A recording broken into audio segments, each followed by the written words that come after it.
The war began in silence. Not a bang, not a flash, not even a warning.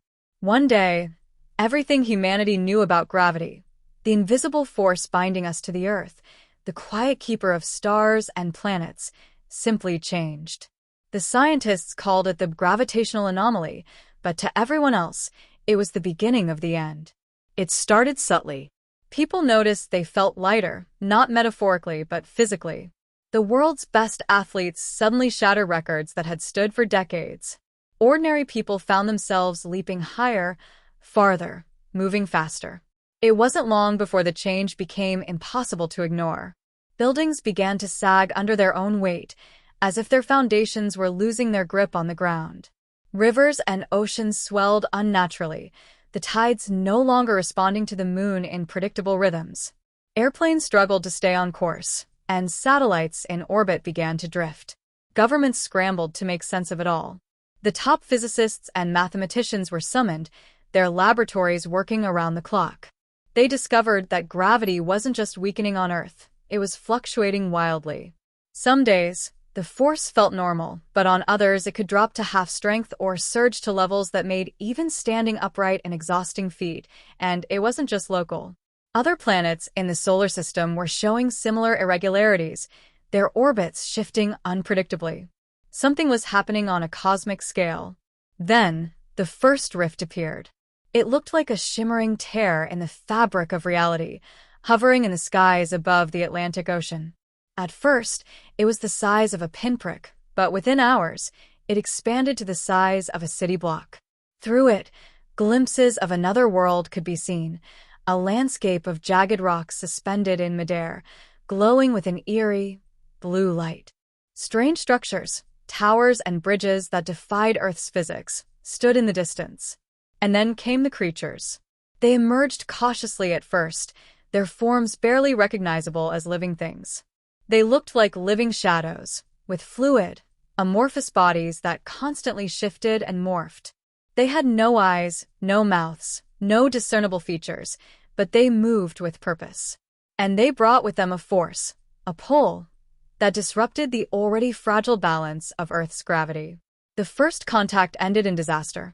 A naval fleet sent to investigate the rift was torn apart, not by weapons, but by the creatures themselves.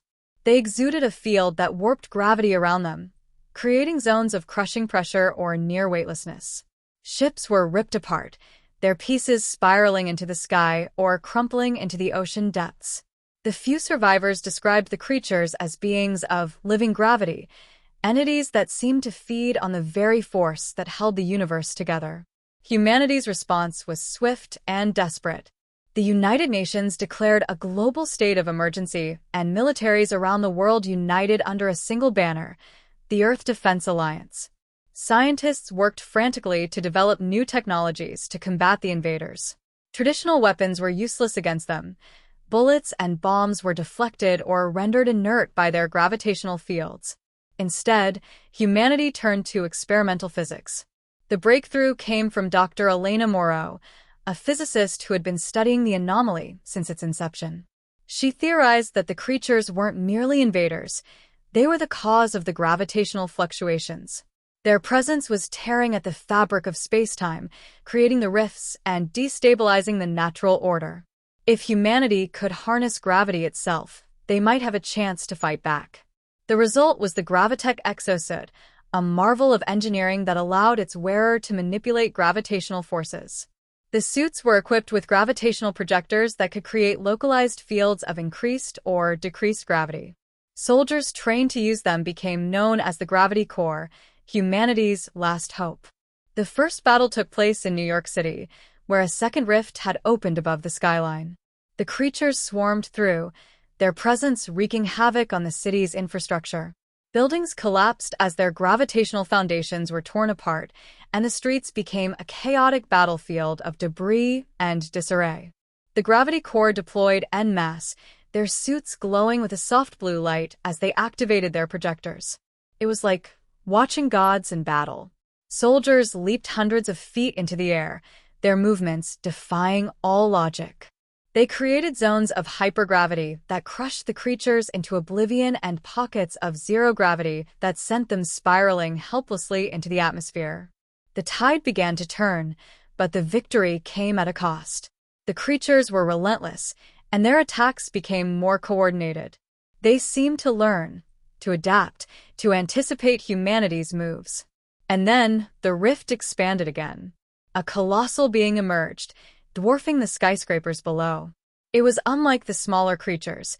Its form was solid, crystalline, and jagged, with a core that pulsed like a dying star. Its gravitational field was so intense that it warped light around it, creating a halo of distorted reality. The gravity core fought valiantly, but their suits were pushed to their limits. Soldiers were crushed under the being's immense pull or flung into the sky, never to return.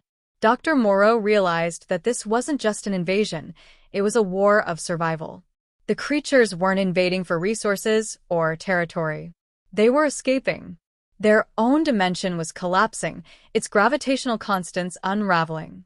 The rifts were their lifeboats, and Earth was their refuge. But their presence here was tearing our world apart. In a desperate gamble, Dr. Morrow proposed a plan, a massive gravitational countermeasure that would seal the rifts and push the creatures back into their dimension.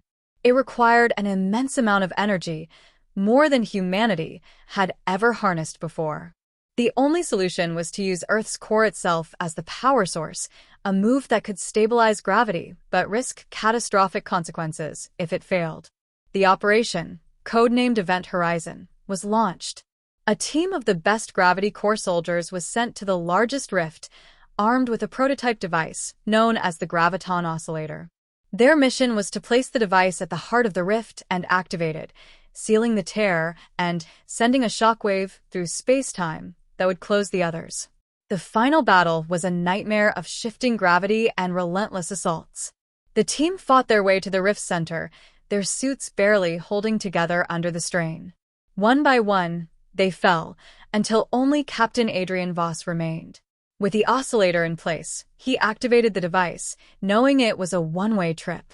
The rift began to collapse, pulling everything, including Adrian, into its depths. And then silence. The rifts disappeared. The creatures vanished. Earth's gravity stabilized, though the scars of the war remained. Cities lay in ruins, and millions mourned the loss of loved ones. But humanity had survived. In the years that followed, Earth rebuilt. The gravity core became legends, their stories told in hushed tones around campfires and classrooms.